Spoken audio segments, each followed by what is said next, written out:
Hello folks, welcome to OTD. My name is Adam Orduna, this is my mom Gina. We are here talking about actually the disrespect that some of these younger players nowadays are having towards their head coaches. And some of the older players. And older players as well, but it's kind of a new trend that is starting that you never really used to see back in the day, really just back in the day. Now it's really becoming a thing and starting from top down, from all levels, from NFL to...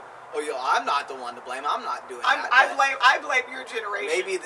Maybe my generation is the one to blame. But there's a lot of people in the media that are talking about this, and we want to talk about it as well because it is starting to become a thing where more and more you see athletes calling out their head coaches about play calling or substitutions or whatever the case may be. Crying. I think back in the day we used to say they were crying about it. Crying or whatever is going on, but it is becoming a trend now for professional athletes, to college athletes, to high school athletes, and all over the place. And so, what are your thoughts on what you think is really going on, and what do you have to say about this? Well, I jokingly said I blame you. I don't, but I think there's part of this is the generation we live in. We are in the social media age where everyone feels like they're important, and anything that comes to your mind, you're going to say it. You're going to tweet it, you're going to put it on your Facebook, you're going to Instagram it, you're going to message someone. Anything that comes to your mind, you're going to say. So now all of a sudden you get a camera in your face, and instead of having the good decency to zip it, or at least just give the standard answer, you're going to go out there and not just call out your teammates, which to me is pretty disgusting, but you're going to call out your head coach. In certain circles, that man is your boss. I mean, he certainly controls your play time. He certainly controls how many reps you're going to get. And you're going to go out there and call out your coach? Yeah, it's very, It's cray-cray. Yeah, very gutsy, if you will, to say that, someone is willing to go out there and, literally call out your boss, the head coach, the head honcho, the guy that makes all the decisions. Like we've been saying, back in the day, you would never think to do that. You might be upset. You might talk bad about him in the locker room or at home, in the car, in the shower, which is or bad whatever. enough. Which and if your teammates hear you, and word may get back to the coach at that point, but not just going out in public and blasting them on Twitter or social media or to the media in general. Well, I know Adrian Peterson is your guy. So why don't you talk about his little escapade this weekend? Well, Adrian Peterson really isn't my guy. He's really one of the better running backs in the NFL. So he was our guy at OU. Yeah, he was our guy in college. He's kind of been through some recent scandals as of late, which kind of changes things a little bit. But yeah, Adrian Peterson, just had a loss over the weekend, and he is speaking to reporters after the game, and along with calling himself out with saying that maybe he should have done some things differently, but he continued to call out his team and furthermore his head coach, and I think that trend is being passed along through the college ranks, and what do you have to say about Ezekiel Elliott and Ohio State? I knew you were going to throw Ohio State in my face. Okay, well here's what I have to say about that. There was an old rule of thumb that said you praise in public and you criticize in private. And if you don't have something good to say, you don't say anything at all. I'm fine with someone saying, look, I didn't have the best game. I take accountability, even no comment. But for a college student, and, Ezekiel Elliott, I think it's the truth. I think that's a great running back. That young man is great to watch. Shame on you. You're going to call out Urban Meyer?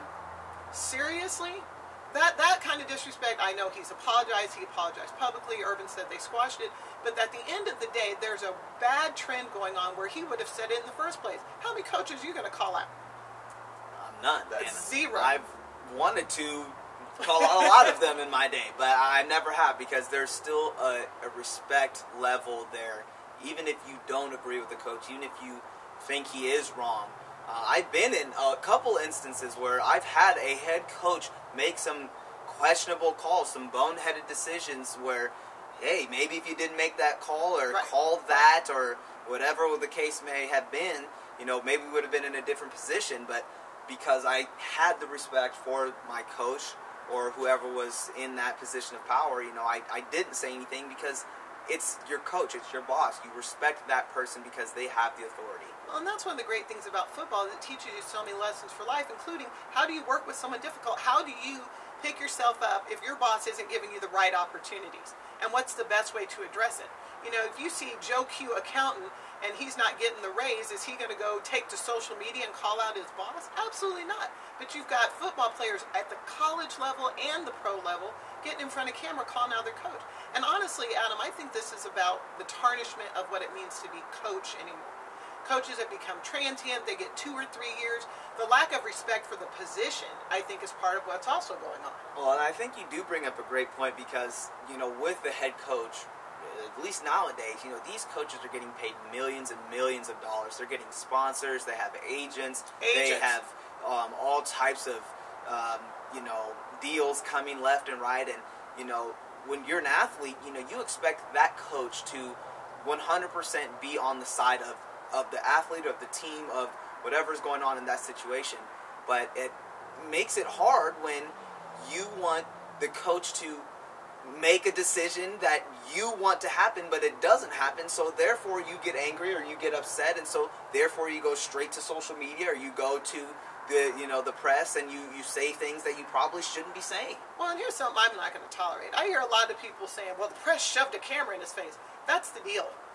That's the deal. Of course they shoved a camera in your face. There's a camera following you the whole time you're up and down the field. They're going to shove a camera in your face. Right. You got to have enough self-control to hit you with the no comment, or to just say, you know what, I need to focus on myself. And even if someone asks you a leading question, like, you know, hey, you didn't get very many reps. What do you think about the coach's call?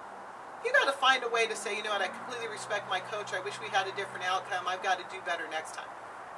How hard is that? Well, and I think, you know, with all these kids, you know, that or athletes, I should say, that are in these positions, you know, it makes it really hard to sit there and hold in what you want to say, because in this day and age, it is different. You know, the respect level, like you were mentioned, is on a different platform than what it used to be. And so, you know, but if you are man enough or woman enough to sit there and call out your coach and blast them in front of everyone, you should be man enough to be able to not say that in public and go to them in private or in their office and in another place to sit there and express your feelings. And I think it's very easy for people to say what they say because they feel like they can, because that's just the way it is nowadays. Well, and that's back to the social media thing. It's kind of like breaking up with someone via a tweet.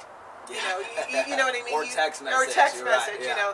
You make it, you don't make it personal anymore. Look the man in the eye. If you really have an issue with what your coach did in the game, be man enough to walk into Urban Meyer's office and say, Coach, you blew it. You blew it. And if you wouldn't do that, why in the world would you look into a camera lens and say it? Because he's not standing right in front of you. That's why. Yeah, exactly. And again, there's a camera in your face, so you know you feel like this is your opportunity to do that. Well, and I agree. I think, you know, in the younger generations and you know, a lot of the newer technology, you know, in this newer technology era, there's a lot of reasons for kids to not talk to the head coach directly and do it do what they do. Well, this age of social media, the brain to mouth function just doesn't work anymore. You think anything that comes to your mind needs to come out of your mouth, needs to be public, and it really doesn't. It really doesn't. You need to give yourself a couple of seconds. If someone asks you a question, give yourself the 3-second rule. It's okay. Hit them with the that's all right. I'd rather hear 3 seconds of than to hear some young man who I know knows better, has more sense, who really should be a role model, a young man or AD, and saying something that's really disrespectful and sets the wrong precedent. That's if you want to take any notes from Marshawn Lynch, just say, you know, I'm only here so I don't get fined. I'm just here so I don't get fined. Leave it up to your family members to do the bashing on their own terms. Well, that's right. Let your mama do it. Let your mom or your cousin or your brother do it. She'll be able to say exactly what you want to say. And she will get the point across. And you will also get the point across by saying, I'm only here so I don't get fined. So, you know, take a note from Marshawn Lynch as you try to not call out your head coach. Yeah, but when Greg Hardy did, we didn't like it. Yeah, well, you know, it depends on the person, I guess. We just don't like you, Greg Hardy. There you go. Well, yeah, that's it from the deck. I'm Adam rant for the day. This is my mom, Gina. There you have it, folks.